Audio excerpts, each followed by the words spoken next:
오늘은 계속해서 로마서 말씀을 함께 나누시는데 지혜로운 생각에 대해서 함께 말씀을 나누겠습니다. 잊어버렸을지 모르겠는데요. 미국 미식 축구 선수 가운데 오제이 심슨이라고 하는 사람이 한때 매스컴에 굉장히 많이 오르내렸어요. 잘 알려진 미식 축구 선수 중에서 스타 선수인데요. 캘리포니아 빈민가에서 태어난 그의 소원은 그 당시에 최고의 선수였던 짐 브라운처럼 되는 것이었다고 합니다. 그를 찾아가서 사인을 받으면서 꼭 당신과 같은 훌륭한 미식축구 선수가 되겠다, 이런 이제 약속을 하고 또 자기 자신에게는 다짐을 한 거죠.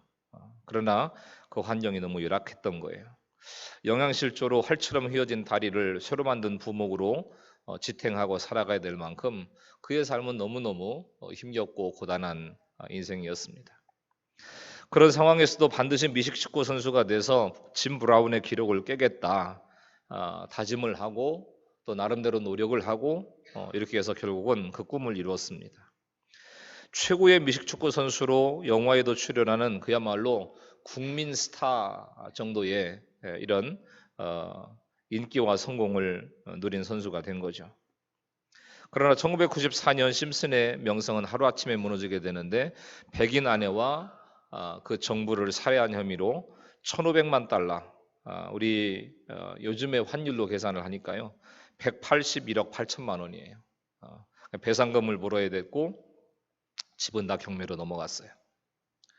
수년에 걸친 재판 끝에 무죄를 선고받았지만 세상은 그를 향해서 아내를 죽인 살인자라고 손가락질하는 거예요. 여러분, 오제이 심슨 같은 사람이 꿈을 이룬 사람일까요? 정말로 어려운 환경 가운데서 강력한 의지를 가지고 부목을 짚고 걸어다녀야 되는 이런 상황 가운데서도 정말 대단한 의지를 가지고 최고의 스타 선수로 성장을 했는데 또 한꺼번에 이렇게 무너진 거예요.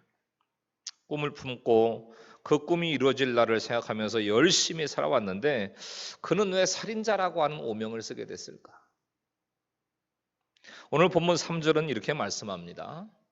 내게 주신 은혜로 말미암아 너희 각 사람에게 말하노니 마땅히 생각할 그 이상의 생각을 품지 말고. 어제 또 북한에서 5번째인가요? 6번째인가 하여튼 미사일을 쏘았다라고 하는 뉴스가 있었습니다. 제가 가능하면 하여튼 강단에서는 정치적인 발언 뭐 이런 이제 이야기들을 자제하려고 애를 많이 쓰는 목사 중에 하나인데요. 어느 때보다도 나라와 민족을 위한 기도가 필요한 때다. 정말 자칫 잘못하면 하나님께서 그야말로 핏값을 주고 세우신 주님의 몸 된 교회의 모습들까지도 우리가 어떤 모습으로 지켜내야 될지 모를 이런 이제 상황이 올지도 모르겠다, 이런 이제 위기 의식을 느끼게 되더라고요.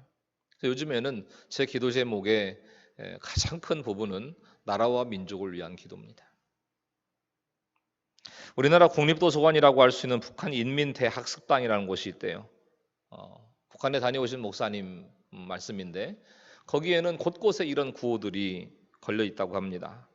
동무들은 잠을 자도 김정일 동지에 대한 꿈을 꿔야 하고, 일을 해도 김정일 동지가 좋아하는 일을 해야 하며, 걸음을 걸어도 김정일 동지가 가리킨 길로만 가야 합니다.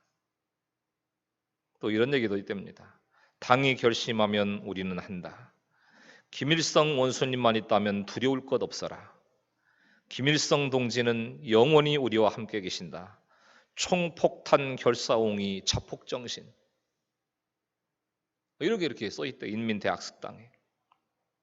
그러니까 북한 사람들이 물론 우리가 이제 동포애를 가지고 또 이제 그야말로 구호적인 이런 차원에서 이분들을 돕고 위해서 기도하고 또 함께 해야 될 동족이라고 하는 사실은 부인할 수 없지만 또 이분들이 우리와 다를 수밖에 없구나, 이걸 실감할 수밖에 없는 구호들인 거죠.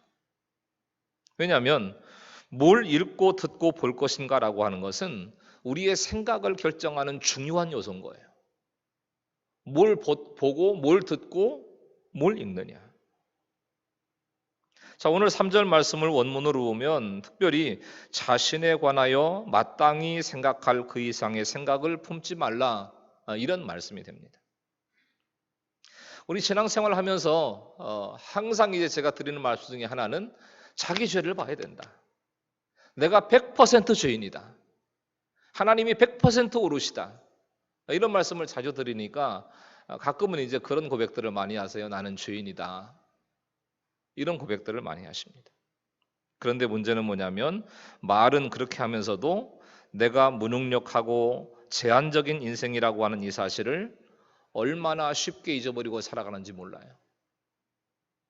하나님이 주인이신 것을 너무너무 많이 잊어버리고 살아가는 거예요. 당신 인생의 주인이 누구요? 하나님이십니다. 수도 없이 대답하십니다. 그러나 진짜 그런가요? 내 자신에 대한 과대평가도 또 내 자신에 대한 열등감으로 인한 과소평가도 품지 말아야 될 생각이라는 거죠. 김일성 주체탑에 가면 이런 글귀가 쓰여 있다고 합니다. 인간이 모든 것의 주인이다. 맞습니까? 내가 주체가 돼서 마땅히 생각할 그 이상의 생각을 하는 게 주체 사상인 거예요. 그러나 그건 월권입니다. 월권을 해도 너무하는 거죠. 내가 하나님 자리에 가서 앉아 있는 거예요. 오직 수령님과 지도자 동지 생각, 그들이 세워놓은 우상의 생각을 하느라고 마땅히 해야 될 생각을 못하고 살아가는 거라는 거예요. 여러분 어떤 생각을 하고 살아가시나요? 주식으로 대박 낼 생각. 막 이번에 폭락을 했으니까 왕창 폭락한 거 왕창 사들여 가지고 대박 한번 내자. 그런 생각. 또 동료를 밀어내고 경쟁하고 있는 그 경쟁자인 동료를 밀어내고 내가 먼저 승진할 생각. 또 일상을 벗어나서 너무 무의미하고 지루하고 이런 일상을 벗어나서 좀 쾌락을 즐기면서 나도 내 마음대로 내 마음과 생각하는 대로 그렇게 살아갈 자유가 있지 않냐. 그렇게 한번 즐겨볼 생각. 그러니까 현실과 상관이 없는 그 이상의 생각을 품고 살고 있지는 않나. 생각해 보셔야 된다. 아니면 하나님의 말씀을 읽고 듣고 묵상하면서 구원받은 자로서 마땅히 해야 할 생각을 가지고 살고 있는가. 이 한 주간을 지내시면서 내 스스로에게 질문하시고 묵상하시고 또 생각해보고 또 생각해보고 그게 큐티라고 그랬어요. 자, 3절 뒷부분은 이렇게 말씀합니다. 오직 하나님께서 각 사람에게 나누어 주신 믿음의 분량대로 지혜롭게 생각하라. 믿음의 분량이라고 하는 건 내가 조절할 수가 없잖아요. 철저히 하나님의 뜻에 의한 것입니다. 그러니까 믿음의 분량대로를 번역하면 똑똑한 정신을 가지고 냉정하게 생각해라. 이런 의미예요. 다시 한번 똑똑한 정신을 가지고 냉정하게 생각하는 거. 이게 뭐라고요? 믿음의 분량이라는 거예요. 하나님을 위해서 은사대로 일하기 위해서는 먼저 자신을 냉정하게 생각해 볼 필요가 있다는 거예요.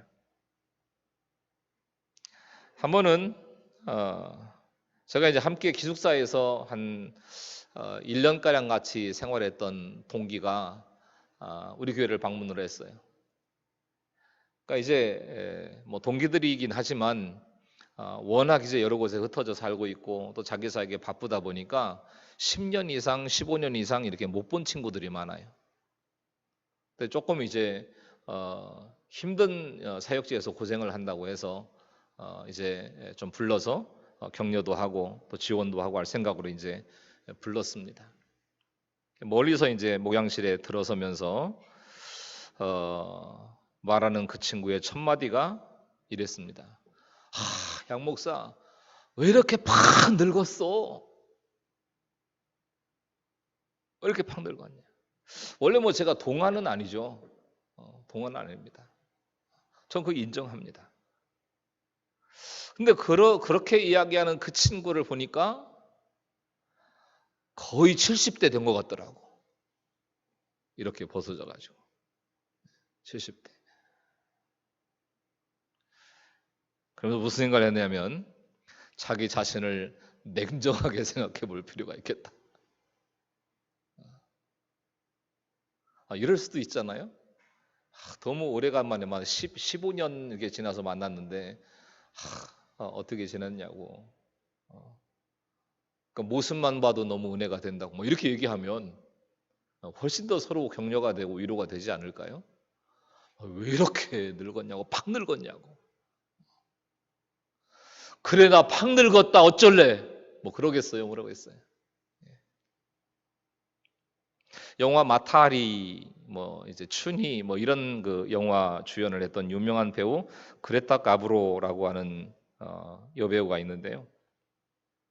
이분은 늙는 모습을 보이지 않기 위해서 36살에 은퇴를 해서 뉴욕에서 은둔 생활을 했답니다. 숨어 산 거예요. 그러니까 외모로 인정을 받던 사람일수록 늙어가는 걸 인정할 수가 없는 거예요. 주름살 하나 늘어가는 게 인정이 안 되는 거예요. 어디가 쑤시고 아프고 나이 들어 보이고 이게 수용이 안 되는 겁니다. 그러나 과거의 영광에 연연하지 말고 지금의 나를 인정하는 것이 마땅히 해야 될 생각이고 믿음의 분량대로 하는 생각이라는 거예요. 지금의 나를 인정하는 거. 아픈 것도 인정하고 늙은 것도 인정하세요. 푸르던 나뭇잎도요. 이제 두서너 달 지나 보세요. 다 낙엽돼서 떨어지잖아요. 다 떨어집니다. 이 낙엽이 안 떨어지고 계속 붙어 있으면 나무의 생명에 해가 된대요. 그게 떨궈져야. 그래야 또 나무에 새싹이 나게 되고 또 새로운 꽃과 열매를 맺게 되는. 그러니까 힘들어도 자신이 처한 상황과 스스로에 대해서 냉정하게 바라보는 게 필요하다는 거예요. 나는 절대 안 죽어. 왜 안 죽어요? 죽지. 냉정하게 바라봐야 된다. 망한 것도 인정하세요. 죄를 지은 것도 인정하세요. 그게 믿음의 분량대로 생각하는 거라는 거예요. 내 모습을 인정하는 거. 몇 해 전에 이화여대 최빈나 학생의 기사가 뜬 적이 있어요. 빛나 양은 하루에도 여러 차례씩 정신을 잃는 뇌 질환을 앓고 있었는데 초등학교 5학년 때 화물차에 치여서 뇌에 해마가 손상이 됐고 증상이 나타나지 않다가 어느 날 갑자기 발작이 시작돼서 고3이 되면서요. 하루에 10차례 발작이 일어난다는 거예요. 고3 때인데 하루에 10차례 발작이 일어나는 거예요. 병원에서는 간질 판정을 받았습니다. 그런 빛나 양에게 하루 4시간만 자고 공부를 한다는 것은 사치스러운 일인 거죠. 하루에 10번 발작이 일어나는데 그치지 않는 발작 때문에 늘 긴장해야 했고 그 대신 쉬거나 이동하는 시간에 열심히 공부에 집중을 한 겁니다. 결과는 미국의 시카고 대학, 에모리 대학, 벤더빌 대학 등 6개의 대학의 합격증을 받았는데 빛나 양은 한국의 이화여대를 택했다는 거예요. 그리고 이런 얘기를 했습니다. 사람들은 고난이 닥쳐올까 두려워서 점을 보지요. 저는 고난이 이미 다가와서 마음이 편합니다. 그로 인해 제 삶이 더 소중해졌고 장애인이나 사회 소수자들의 고난도 볼 수 있게 되었습니다. 사고로 간질이 와도 힘든 입시에서 남보다 불리한 상황이 있어도 그대로의 상황과 자기 자신을 인정할 때 평안과 능력이 있다는 거예요. 자기 자신을 인정할 때. 밤낮 우리는 또 부르는 주제가가 뭐냐면 나는 이러고 있을 사람이 아니다. 난 이러고 있을 사람. 내가 왜 이렇게 살아야 되냐? 난 이렇게 살 사람이 아니야. 이런 생각만 하고 있다면 어떤 응답도 받을 수 없는 거예요. 자신을 인정하지 않고 드리는 기도와 간구는 하나님 기뻐하지 않으십니다. 자기 주제를 인정하지 않는 노력은 아무리 애를 써도 그건 허공을 치는 일인 거예요. 자기 현실을 모르니까. 생각해 보세요. 인정하기 싫은 내 신분, 인정하기 싫은 내 학벌, 이건 뭘까? 그리고 조금 모자란 듯해도 내 분량대로 사는 것이 최고의 지혜라는 사실을 믿을 수 있나? 자꾸 생각하셔야 돼요. 신앙생활. 자, 이어지는 4절 5절 다시 한번 읽겠습니다. 4절 5절 시작. 우리가 한 몸에 많은 지체를 가졌으나 모든 지체가 같은 기능을 가진 것이 아니니 이와 같이 우리 많은 사람이 그리스도 안에서 한 몸이 되어 서로 지체가 되었느니라. 또 에베소 1장 23절도 시작. 교회는 그의 몸이니 만물 안에서 만물을 충만하게 하시는 이의 충만함이니라. 교회는 그리스도의 몸이라는 얘기를 많이 들으셨죠? 내 이웃을 내 몸과 같이 사랑하라 말씀하셨는데 교회는요 내 몸 가치가 아니라 내 몸 자체라고 말씀하십니다. 교회는 그러니까 막 우리가 이웃 사랑을 얘기하고 무슨 사랑을 얘기하지만 이웃 사랑보다 먼저 섬겨야 될 곳이 교회다. 교회는 그리스도의 몸인 거예요.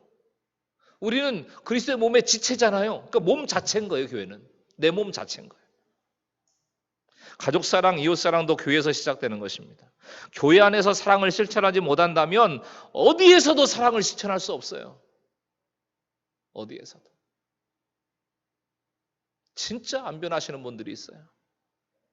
이제는 화해가 되고 이제는 용서가 되고 이제는 가족이 돼야 되는데 그 엉켜진 하나의 감정의 타래를 풀어내지를 못해가지고 여전히 마음속에서는 지옥을 살고 으르렁대고 이게 교회 안에서 있어질 일들이 아니라는 거예요.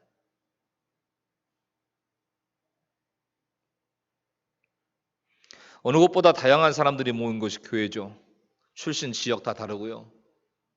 충청도, 전라도, 경상도 경제적 수준 다 달라요. 학력이 다 다릅니다. 자라온 삶의 현장과 문화가 다 달라요. 그런 사람들이 모인 것이 교회죠. 또 굉장히 헌신적인 사람이 있는가 하면 사사건 건 비판하는 사람이 있고 믿음이 성숙한 사람이 있는가 하면 앉을 때 설 때를 구분을 못하는 사람도 있어요.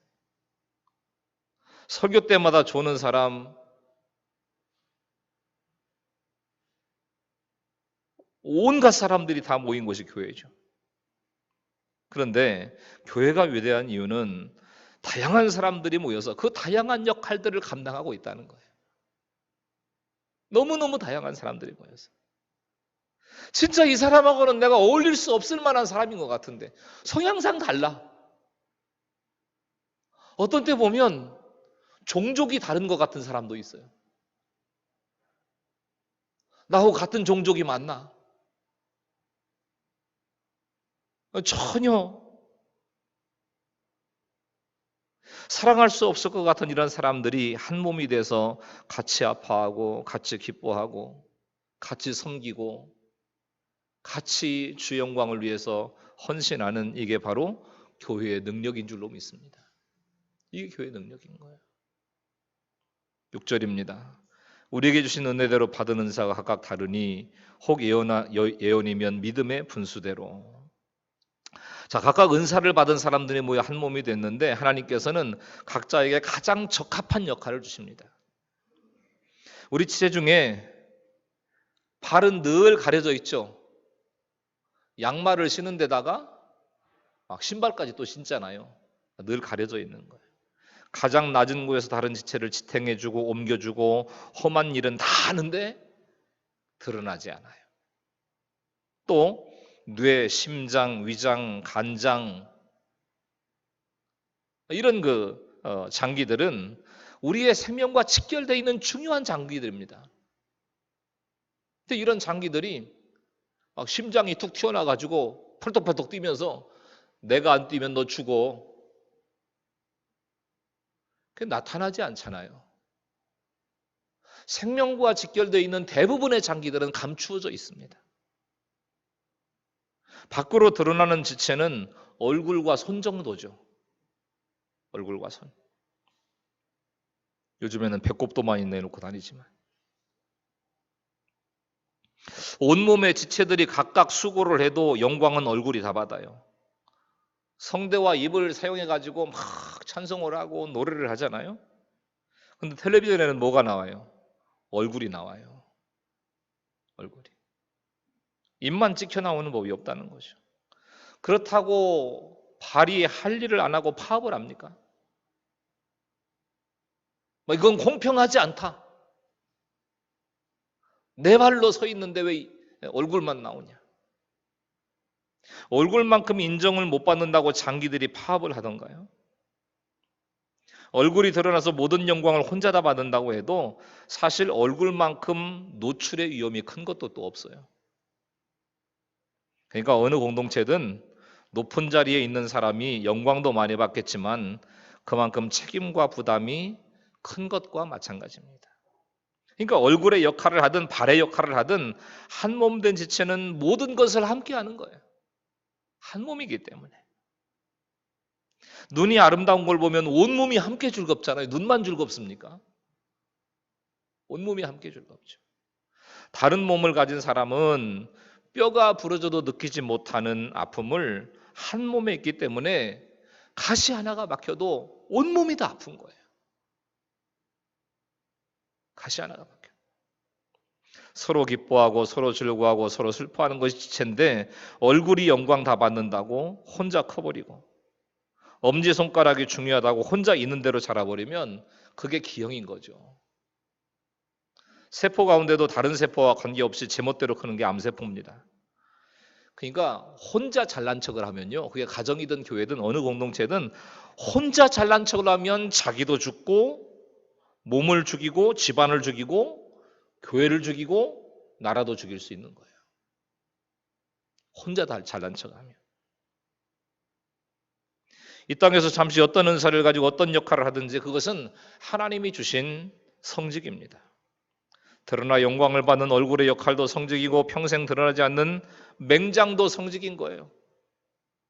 신체 각 기관이 건강할 때 온몸이 건강하고 가정이 건강해지는 것처럼 각자의 은사대로 맡겨진 역할에 최선을 다할 때 교회가 건강해지고 사회와 나라가 건강해질 수 있는 거다. 6절부터 8절 다시 한번 읽겠습니다. 시작. 우리에게 주신 은혜대로 받은 은사가 각각 다르니 혹 예언이면 믿음의 분수대로 혹 섬기는 일이면 섬기는 일로 혹 가르치는 자면 가르치는 일로 혹 위로하는 자면 위로하는 일로 구제하는 자는 성실함으로 다스리는 자는 부지런함으로 긍휼을 베푸는 자는 즐거움으로 할 것이니라. 예언에는요 초자연적인 예언도 있지만 여기서 예언이라고 하는 것은 하나님의 말씀을 잘 깨닫고 그 말씀을 많은 사람들에게 가르치고 전하는 거예요. 이게 예언의 진정한 의미인 겁니다. 그러니까 복음을 전하는 전도도 예언이고요. 설교도 예언이라고 할 수 있는 거죠. 근데 믿음의 분수를 넘어서 예언의 은사를 받았다는 사람들이 문제를 일으킵니다. 항상. 깊은 산속에서 수년 동안 이제 기도 생활을 하고 이제 보통 영시 기도를 한다는 분들이 계시죠. 영시 기도. 자, 그런데 그 사람에게 기도를 받고 아파트를 샀더니 세곱이 올랐다. 좋죠. 기도 많이 한 사람한테 가서 기도받고 또 기도를 받고 원서를 했더니 취직도 잘 되고 스카이 대학에도 합격이 되고 이런 얘기 하시는 분들이 있어요. 그 사람 굉장히 신령한 분이니까 그분한테 우리 가서 기도 한번 받으러 가자. 봉투 가지고 갑니다. 그런데요, 실제로 그 사람에게 기도를 받고 주식을 샀다가 쫄딱 망한 사람이 있는데도 여전히 봉투 들고 기도받으러 갑니다. 근데 다니지 마세요. 저한테 와서 기도해달라고 그러세요.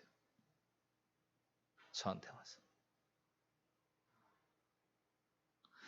그런 예언은요, 무당 찾아다니는 것하고 다를 거 없어요. 그건 헌금도 아니에요. 복채예요, 복채. 뭐 우리 교회는 그런 분이 안 계시겠지만 성령님의 은사를 받은 우리는 모두 예언자라고 할 수 있는 거예요. 목사로서 강단에 올라서 말씀을 전하는 것도 특별한 은사지만 각자 말씀을 묵상하고 그 말씀을 살아내고 전도하는 것도 예언의 은사인 거예요. 성경에서 말씀하는 예언이라 그러는 거는 뭐 2년 뒤에 뭐가 어떻게 돼, 2달 뒤에 뭐가 어떻게, 이게 아니라는 거예요. 자꾸 착각을 합니다. 말씀을 살아내는 것, 하나님의 뜻을 이루어드리고 사명 앞에 헌신하고 충성하는 것, 이게 예언의 은사다. 그래서 가장 확실한 예언은 뭐냐면 말씀대로 겸손하게 하나님의 뜻을 구하는 거예요. 하나님의 말씀을 붙잡고 믿음의 분수대로 하라고 하신 것처럼 자기 분수를 모르는 사람은 절대로 장래의 일을 알 수가 없어요. 하나님을 넘어서서 자기 뜻대로 사는 사람이 어떻게 하나님의 뜻을 알 수가 있겠습니까? 그러나 하나님께서는 겸손한 자에게는 뭐든지 알려주시고 깨닫게 하시는 거예요. 겸손한 자에게. 섬기는 일이라고 하는 것은 자신에게 책임이 없어도 보살피고 도와주는 거예요. 종의 입장, 어머니 입장에서 섬기는 것입니다. 저는 교회 다니면서 가장 불쌍한 사람이 와서 그냥 예배만 드리고 가는 사람이에요. 예배만 드리고 가는 거예요. 도움 받는 사람이 불쌍한 게 아니라 남에게 도움을 줄 줄 모르는 사람이 진짜 불쌍한 사람이에요. 도움을 줄 줄 모르는 사람. 이 삼복도의 가운데서도 안내를 하고 주차를 하고 오늘도 목양실에 들어갔더니 34도에 34도. 조금 일찍 온 사람이 에어컨 좀 틀어놓으면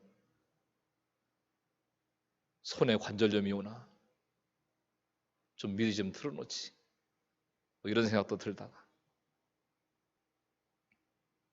또 주차 안내 하시잖아요. 그 땡볕에 나가가지고 막 주차 안내 하셔야 돼요. 가만히 앉아 있어도 땀이 뻘뻘 나는데 누구는 시원한 예배당에 앉아서 예배 준비하고 싶지 않겠어요? 장로님들 다 나가서 하십니다. 클린 사역. 70, 80 된 할머니들이 나오셔가지고 더운 날, 어제 같은 더운 날 다 닦아요. 의자 닦고 그냥 된 것 같죠? 의자 닦고 막 정말 땀으로 샤워를 하는 정도로 또 이제 계단을 분양받으신 우리 권사님들은 이제 계단 청소 막 하시느라 화장실 청소하시고 이 더운 날 불을 사용하시면서 식당 봉사를 하시고 여러분 얼마나 섬기고 도울 일이 많은지 몰라요. 또 우리 이제 중고등부 수련회가 지난주에 있었는데 우리 선생님들이 거의 다 몸살이 났다고 그러네요. 거의 다 몸살이 났다. 얼마나 많은지 몰라요. 가르치는 일은 지식의 전달이 아니라 삶의 본을 보이면서 도전을 주는 겁니다. 내가 하나님의 유로를 경험한 만큼 다른 사람을 세워주는 귀한 일인 거예요. 구제하는 일은 특히 성실함으로 하라고 말씀합니다. 북한 사역을 하시는 분들의 간증을 들어보면 대가를 바라지 않고 끊임없이 퍼줘야 된다는 거예요. 끊임없이 퍼주는데 그러다가 무슨 일 하나라도 걸리면 문을 닫아버렸기 때문에 구제를 하면서 지치기 쉽다는 거예요. 거기에 이제 무슨 뭐 빵 공장, 또 과자 공장, 무슨 약품 공장 이런 거를 지어줘도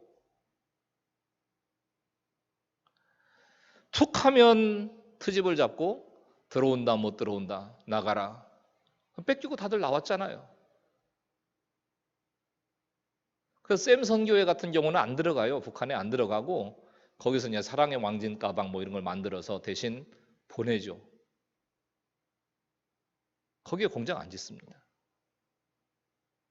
많은 기독교 단체들이 오랫동안 북한을 돕고 있는데 아무 계산 없이 순수한 마음으로 하는데 툭 하면 들어온다, 못 들어온다.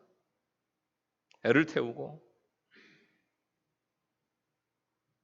국수 공장을 만들어주고 김치 공장을 만들어주고 빵 공장 타가소를 지어주는데도 그것도요 사정사정을 해야 짓도록 허락을 해준다는 거예요. 몇 년을 사정을 해야. 뭐 어느 단체가 지었다, 어디서 지었다 이름 짓는 거는 상상할 수도 없는 거고요. 그렇게 생색도 낼 수 없는 그 일을 하나님의 은혜가 아니면 어떻게 성실하게 할 수가 있겠습니까? 어떻게 성실하게? 내가 도울 이유가 없는 상대인데 대상인데도 반복해서 퍼주고 또 퍼주는 게 성실하게 구제하는 거라는 거예요. 또 다스리는 자는 부지런함을 하래요. 자신을 잘 다스려서 부지런하게 사는 사람은 저절로 남을 다스리게 돼요. 부지런하지 못한 사람은 다른 사람을 다스릴 수 없습니다. 긍휼은 창자가 끊어질 듯이 아파하면서 불쌍히 여기는 건데요. 이거를 즐거움으로 하랍니다. 긍휼을 베푸는 자는 즐거움으로 할 것이니라. 내 욕심 때문이 아닌 거죠. 남을 위해서 흘리는 눈물에는 반드시 기쁨이 있는 거예요. 물질의 구제도 즐거운 일이지만 낙심하고 지친 자를 돕는 거는 비교할 수 없는 즐거움이라. 비교할 수. 그러면 우리 은사를 어떻게 발견할 수 있을까? 어떻게 발견하나? 첫 번째, 남보다 잘할 수 있는 것을 찾아내 보세요. 성격이 급한 사람은요, 성격이 급한 대로 열심히 뛰어다니세요. 성격 급하면. 얌전한 사람은요, 얌전한 사람대로 묵묵하게 기도하세요. 묵묵하게. 남의 은사에 대해서 부러워할 필요도 없고 무시할 필요도 없고 저 사람은 말만 잘한다고 저 사람은 너무 행동이 느리다고 얘기할 필요 없어요. 내가 잘하는 걸 하면 돼요. 그게 은사예요. 내가 잘하는 거. 두 번째, 그 일을 기쁨으로 하실 수 있어야 돼요. 기쁨이 없으면은요 열정이 없기 때문에 오래 못 합니다. 열정이 없기 때문에. 열정이 없으면 지속적으로 하기도 어렵고 그 사역과 일을 개발하거나 발전시키기도 어려워요. 그렇기 때문에 그 일을 기쁨으로 할 수 있어야 돼요. 기쁨으로. 막 맨날 얼굴에 막 짜증이 자꾸 섞이고 막 불만과 불평과 이 삼복더위에는 이 일을 시킨 목사님이 제일 원망스럽다고 막. 그럼 힘드시죠. 그리고 세 번째는 열매가 있어야 돼요. 내 만족이 아니고요. 복음과 교회와 하나님 나라를 위한 열매가 없다면 그건 은사라고 할 수가 없어요. 진정한 믿음의 사람은 내가 잘 먹고 잘 사자는 게 아니에요. 막 축복의 문이 활짝 열려서 하나님께서 복에 복을 더하사 막 엄청난 돈을 주시면 내가 잘 먹고 잘 살자. 이게 아니잖아요. 내가 아무리 나에게 기쁨이 되고 잘할 수 있는 일이라도 열매가 없다면 그 일은 해서는 안 되는 거예요. 다른 사람들에게 피해가 되고 또 방해가 되고 장애물이 되고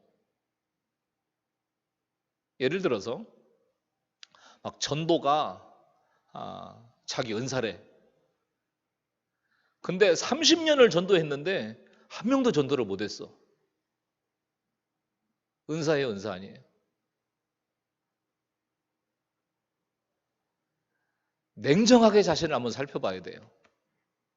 왜 내 주변에 사람이 안 붙을까? 왜 하나님께서 나에게 영혼을 붙여주시지 않을까? 냉정하게 자신을 생각해 보셔야 됩니다. 나무가 열매를 맺어도요, 그 열매는 나무가 먹는 게 아니에요. 다른 사람들이 먹는 겁니다. 그래도 기쁜 게 은사예요. 내가 먹는 열매가 아닌데 내 헌신과 내 충성과 내 희생을 통해서 맺은 그 열매를 내가 먹는 게 아니지만 다른 사람이 먹는데도 그게 기쁜 게 은사라는 거예요. 그게 은사. 그래서 이 은사는요, 고난을 잘 통과해야 발견이 돼요. 미랄이 돼서 죽어지고 썩어져서 열매가 맺힐 때까지 그만큼의 시간과 훈련이 있어야 은사를 알 수 있는 거죠. 무슨 심리 테스트 하는 것처럼 몇 가지 항목 쭉 적어놓고 뭐 어때요 어때요 어때요 해가지고 당신 은사는 뭐야 이거야 이렇게 하는 게 아니라는 거예요.